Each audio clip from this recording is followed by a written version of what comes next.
Hi, my name is Patrick Green. I'm responding to Forum 2. First question, does the American attitude towards rules that Oriad says can be easily seen in athletic competition also manifest itself in business, law, and other institutions that search for loopholes and other strategic ways to circumvent rules? Support your response. American attitude towards business, law, and other institutions, I believe, do search for loopholes and other strategic ways to circumvent the rules. The American dream is a very different way of living than other countries and societies in the world, um, and I believe that's what America is is seen and represented to the rest of the world and society. Um, the American dream is thought about to work hard and do whatever it takes to get in life and get what you want. America also represents capitalism, and capitalism doesn't care about whether um, uh, you're following the rules or about the individual or employees. It only cares about succeeding and making money. And many people in America do whatever it takes to win in business by searching for the least restrictive ways or the least resistive ways and regulations to get the greatest margin for their business, corporations, and teams. Um, For example, like we heard in the election, many Americans do whatever it takes to pay the least amount of taxes as long as it is legal.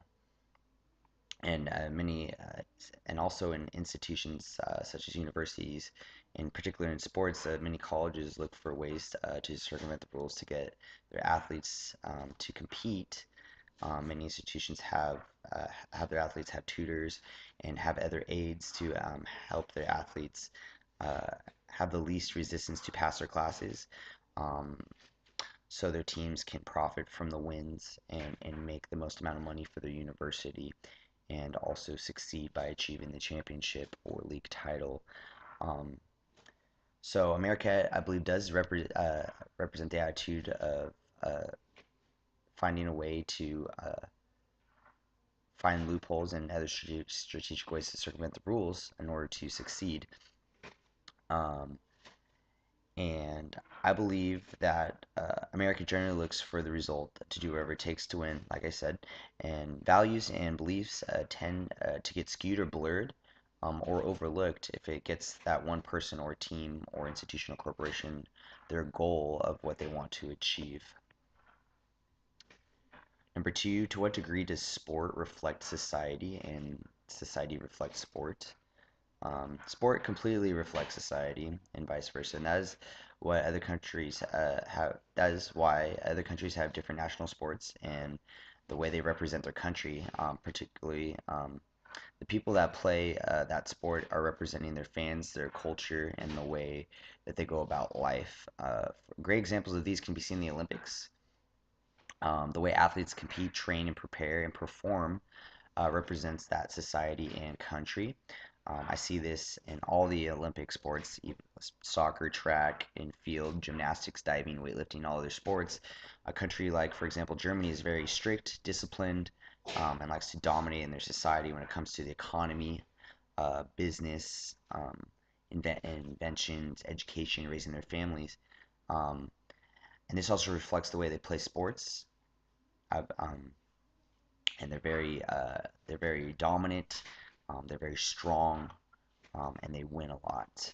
Um, this also reflects there's this, for example, a country like China or Japan. Many athletes have focus on precision, finesse, and being very detail oriented, and this also reflects their society and country um, in the way they go about life. Um, not just in sports. Other countries, for example, like Spain or Portugal, are very family oriented, and they love to celebrate. They like to party. They like to feel good, and they're like very flashy. And this represents the way they compete. They have big celebrations. Um, they tend to take it easy when it comes to training, and it's very it's all about the celebration. It's all about the family. It's all about having lots of people around. when they do win. Small countries, such as third world countries, or small countries that are represented in Africa or Central America or the Caribbean, who don't have the same resources or privileges, such as the first world countries or dominant powers. When they compete, they feel grateful for little things and are content with just being in the field of competition. They feel very blessed just being there. Um, and this represents their society because they have to fight every day just to survive, um, whether that's in work or trade or the economy, or supporting their family. And tomorrow's not promised for them. And this is also represents when they compete, their athletes feel that tomorrow's not promised for them, and they may only have that one shot or that one game or that one Olympics. Um, and they feel very blessed for their basic needs that first world countries take for granted. And I feel like this is also represented on the ball field, court, or competition. So I do believe that society and sport are both intertwined and are a reflection of each other and represent each other.